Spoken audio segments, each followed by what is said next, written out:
ที่ไหนก็ไม่สุขใจเท่าบ้านเรานะวัยรุ่นเอ้ยมา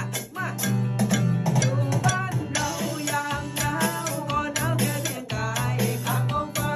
ยังมีใครอยู่หลังจากนายังมอง